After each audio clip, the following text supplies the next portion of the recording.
Жетім қыздың монологы.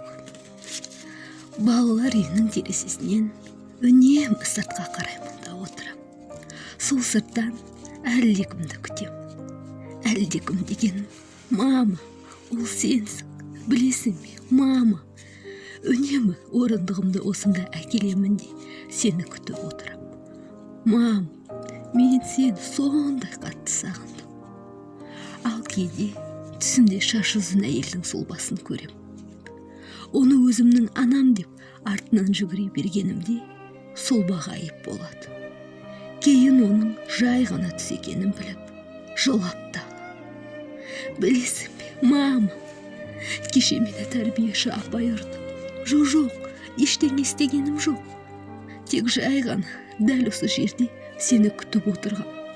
Кенет сырттан жүзі жылы әйел бейнесін көріп, оны өзімнің анам екен деп, мені алып кетуге келді деп, мені осы жерде отырғанымды қаламайды ғой деп. Мама, мен мұндамын, мама деп айғайлай бергенімде терезе алдындағы гүл жерге құлап қалды. Тәрбиеші апай көріп қоймасыншы деп тез жинай бастағанымда тәрбиеші апай келіп қалды да ұша жөнелді.